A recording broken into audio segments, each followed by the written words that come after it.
Hey, this is Kevin from Kevin's Micro Fleet. Today I'm coming to you with another Micro Galaxy Squadron review. We're going to be taking a look today at the Series 3 Vault exclusive, the Light Armor class collection. So we're going to go ahead and take a look at the packaging. We'll take a look at what comes with it. We'll do some measurements and we'll do a comparison. Let's go ahead and dive into the review. All right, so before I dive into the actual review here of this Light Armor class collection, I did want to talk a little bit about this specific release and some of the challenges that we ran into with getting this. So a lot of collectors, unfortunately, were not able to grab this for a handful of reasons, and we'll talk about this here in a minute. Now, one of the things that's important to know about Vault is that they do have timed releases that they're doing. So they're telling us in advance, here is when this specific item is going to drop, and you have to be here on time to be able to get it. With the first release that they did, which was the Battle of Hoth Battle Pack, and then they also had the Series 3 Light Armor class box set collection that looks very similar to this, but it was just the Scout class for Series 3. When those two launched, it was actually pretty smooth. Right as the timer clicked down and it turned over to it launching, everything on the website popped up. There was a little glitch there for a few seconds as things were getting loaded up. Finally came up. The ordering process was relatively easy to get through, and a lot of the items didn't actually sell out on that day. So the other piece of it too is you had the Series 3 Scout class, which was the one of 1,500, that they were releasing, which most people have already received or got that because that launched a while back, months and months ago. So most people already had them. So unless you really wanted to get the packaging of it and just have it in that really cool display, or for some reason, if you weren't able to get all the chases and rares from that series, you would be able to get them through that. With the Hoth Battle Pack, it's kind of similar. The two things that were the most unique about it was that you got the snow deco on the AT-AT, as well as you got an extra snow speeder and some updated pilots with some great deco on them, which is like well worth it. In my opinion, it was awesome. So, and that came in at a price level of $100. So there were a lot of collectors out there who already had an AT-AT and may not be as interested in it. And so when you have those two sets that release at the same time, they had a limit within the first 24 hours of getting 2 items. So you could get 2 of the same, which is great for your people that like to collect them and keep them in the box, as well as some that like to take them out. Now, again, neither one of those sold out. It took about 7 days or so for the AT-AT to actually sell out on the Vault. And so, for whatever reason, it took a while. Maybe it was the cost. Maybe it was that a lot of people already had it. And so, again, everything went smoothly. So going to the Light Armor class release here for this specific box set, which again is 1 of 1,500. This has the chases and rares for the Light Armor class, which was very difficult to find for a lot of people out there in the retail market. So the main one that was difficult to find was the Ayla Secura, which is the chase. So a lot of collectors had this impression that they were going to be able to get this box set. I was one of them, actually. And so as the things led up to it, we ended up finding out that it was going to be $80. So that ruled out probably some people that were like, I don't know if I want to pay $80 because you're going to get 3 common vehicles in here as well. And a lot of people had been able to find Plo Koon, whether that was at retail or on the secondary market.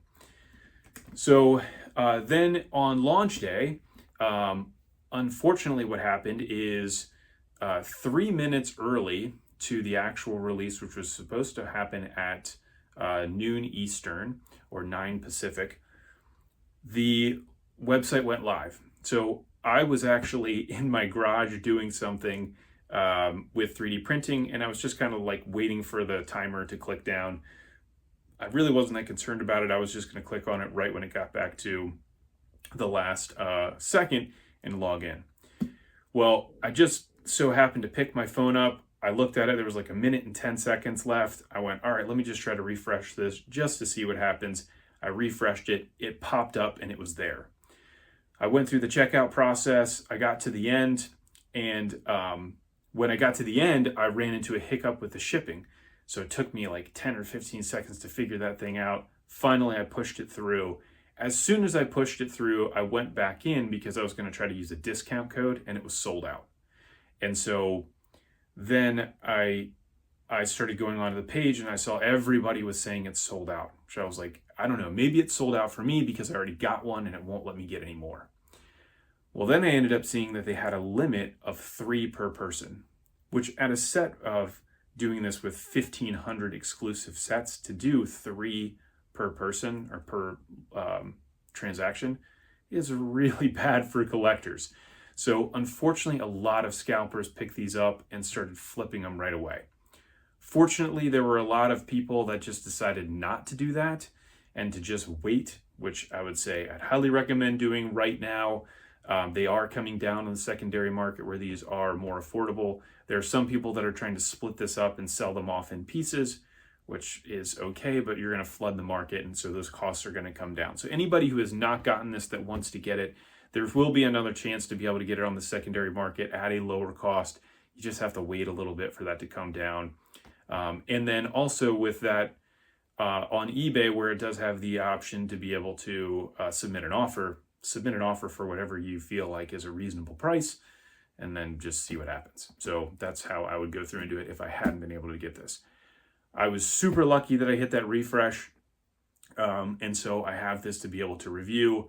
This was a big problem on the Vault exclusive part. I really hope that they don't do this same thing with being able to get 3 per person. I don't know why that happened and why it wasn't a limit of 1 or 2. 2 would make sense because you might want to open one and keep one in the box, but getting it to 3 is just kind of silly. So let's hope, fingers crossed, that they fix that problem here coming forward. I know there were a bunch of people from our communities that did reach out to Jazzwares upset about it. And I think that the Jazzwares people were also pretty concerned about it because of all of the negative comments that they got that were populating on some of their social channels. So either way, if you didn't get this, I'm sorry you didn't get this. I really hope that these next Vault exclusive launches that they do are going to improve. They'll limit the quantity that are available for people to get right up front. They'll also do something to protect against bots. The other thing that they were doing with the quantities on these is they were throttling it. So they were putting a couple in inventory. Some people were able to see it, get to the cart, and by the time they went to check out, it was gone. That is bots that are buying those up. So I don't know why they did it that way. That's another problem. So hopefully they're able to solve that here as we keep going forward. And a lot of these Vault exclusive items are able to get into the hands of collectors that really do want them because they are very cool. So either way, let's all hope that Jazzwares does a better job. I know that everybody's going to be upset about this, so please don't blow up the comments with a bunch of negativity. I do appreciate that everybody is concerned about it. If you do have complaints or anything like that, please take that directly to Jazzwares customer service. And the more information that you're sending to them, the more they recognize that it's a problem, and hopefully will make some changes in the future. Obviously, the comments in here are probably not the place to do that where they're actually going to be looking. So I feel everybody's frustration. It was frustrating for me to even get this set and recognize that so many people were not able to get it. So, gosh, I hope that everybody out there is able to get one if they really do want it. Again, secondary market is probably your best bet, or if you have some friends in the Facebook group that I manage, that could be another way to potentially trade to get some of the items that you are missing. Now, after all of that stuff, let's go ahead and actually dive into the review and look at what comes with this. All right, so let's start with the packaging here. This does come in 3 different boxes. So here we have just the outer box. This comes inside of another shipping box. You can see on here, it says Vault up here. It's got the Jazzwares logo. It's got that here on the side as well, the Jazzwares Vault. And then around here on the back, there's nothing that's really too fancy. So now, when we go ahead and open this up, it does come inside of another shipping box. So you can see here, this has got these little flaps here that help to protect the edges of the box that's inside of this. So we can go ahead and pop these guys out. And here's the next box that comes in. So we now have this other exterior box. We still haven't gotten to the item yet, but this is actually a very cool box here. You can see with the art here on the front, you got the Jedi Interceptor, which is the light armor class. Then you have Star Wars there on the top. You also have Star Wars on the bottom. Now, as we flip it around, you actually get the Special Forces TIE Fighter, which this is a Series 3 item. So Series 3 is actually the First Order TIE Fighter, not the Special Forces TIE Fighter. So this was a mistake, I think, on their part, putting this Series 5 Starfighter class vehicle on this packaging. So either way, it doesn't really make that big of a difference to me. I think it's kind of a funny mistake. But you can see this outer packaging does look really, really nice. Now, neither one of these things are actually taped shut, so I didn't have to cut any tape on either side to be able to open this. So we'll go ahead and open this guy up and then take the box out.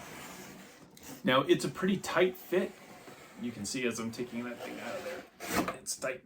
All right, so now we actually have the item here. So this has got a really great hollow foil finish on it. You can see there is some arabesh there on the top, which is pretty difficult to see here in this light.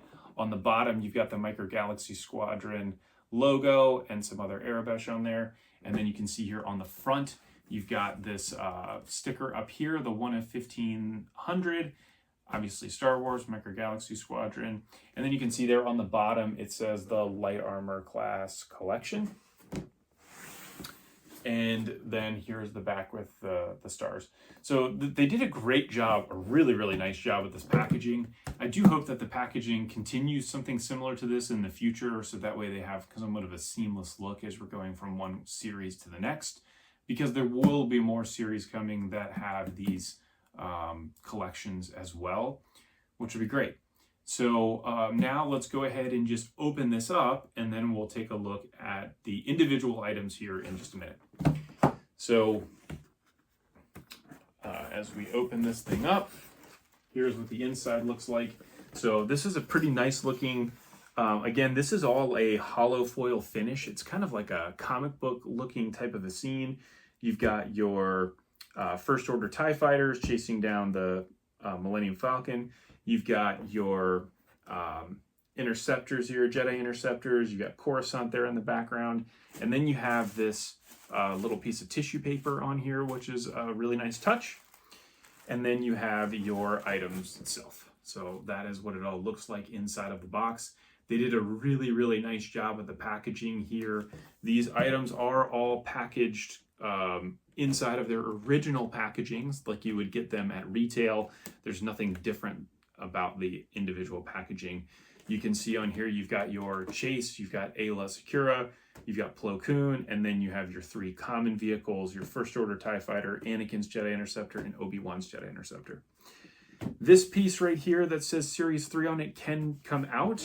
So if we go ahead and lift that whole piece out there, you now get a chance to see part of the rest of the scene here that actually gets pushed down underneath this part right here, and you get a chance to see there's Plo Koon over there in the corner. So again, this is really nice, a great display piece to be able to have this thing open with all of the vehicles in there with the little cardboard piece in here. It does look really nice. Or you could have this thing closed and you could just be able to display it in its position when it's closed, which is really nice.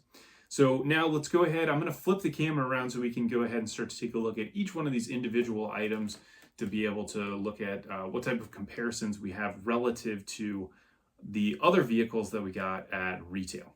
So let's go ahead and do that.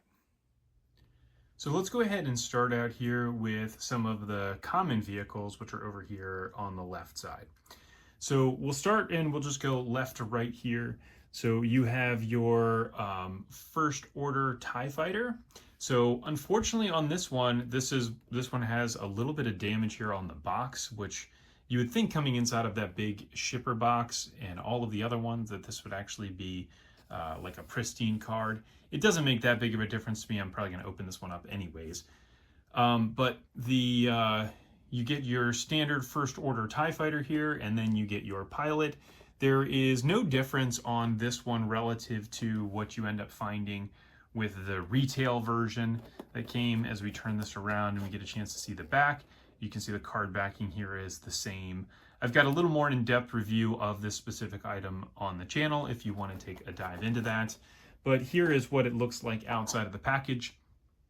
So very similar to the Special Forces TIE Fighter, except for the Special Forces is slightly bigger, as well as the canopy here is red. You can see, like, relative to the standard TIE Fighter, this one looks similar to it, but it is just slightly bulkier. You get your figure that goes in there. You've got a little ejector here on the bottom, and the wings do come off as well. So then if we go next to the Obi-Wan's Jedi Interceptor, this one is slightly different. So I'll show you first here what the retail version looks like. So here is what the retail version looks like with this droid on there. You can see that it's just got that gray blob on top of it. So they have improved the quality of these figures, and they've actually got panels on here, which I'll show in a second in the actual one that's in the box still. So here is your Interceptor. Again, I've got a review of this on the channel, so you can move the wings as well as the landing gear. These stands here that you can see, I'm putting this on top of, these are some 3D printed stands. You can always join our Facebook group and then be able to find the person that was making those. And here it is in the actual box. So this is all the same. Nothing has changed about this except for, you can see the panels there on top of the droid's head. Now this box is in really good condition. This looks perfect, fresh off the press. So there you can see what that looks like from the back. So then we go to Anakin's Jedi Interceptor. So Anakin's Jedi Interceptor, again, the original version that we got at retail ended up having this R2 with this blue blob there on the top of his head. And you can see what this thing looks like here. Same features as all of the Jedi Interceptors with the landing gear and the opening flaps here on the side. And so in this vault version that we get, you can see there is the R2 with the updated deco on his head. I would say the figure deco here also does look slightly better here on these vault versions versus the standard versions. It's just minor things, but either way, that is that. So this is your common vehicle. We did get both of these Interceptors at, they were available on Amazon. They still are available on Amazon to be able to get in the light armor class bundle with the scout class vehicle. Link for that is down in the description. And they also came in the Battle of the Coruscant battle pack that came with the 2 Vulture droids. Now, the one thing about that is in one of the, they actually had 2 versions that came out of that battle pack. One of them had the Obi-Wan Interceptor with this droid that had the gray on the top without the panels. But all of them had the R2 that had the correct panels on top. There was another set that was made that was released slightly later of the Battle of Coruscant battle pack that had the correct deco on both of those items, on both of the droids. So those are your common vehicles. Again, there's really nothing different beyond the deco on the top of the droids. The boxes are all in very good condition. Obviously, this one First Order TIE Fighter has just a little bit of damage there on the bottom left. So then we go to our rare vehicles. So here is your the original Plo Koon that came out, which you can see with this one. He has got the droid that has just that circle on top of it, but he doesn't have the panels on it. You can check out the review for this on the channel.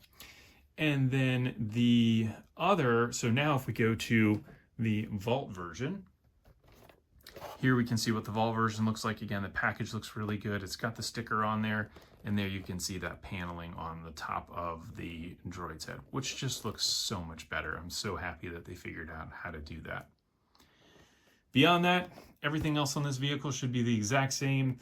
As I'm just taking an inspection here, through the blister pack, everything looks the same, no differences. So then we move on to Ayla Secura. So this one was very difficult to find. I was very fortunate to be able to trade for a couple of these for this this specific deco, which is, again, the droid just has the little blob there on the top.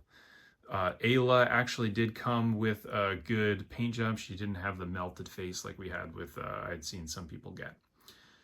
So I was able to get one of these that I could open and one that could stay in the box. So obviously, when I was able to see that we were going to get an updated droid deco, I definitely had to have that. And so here is what that looks like.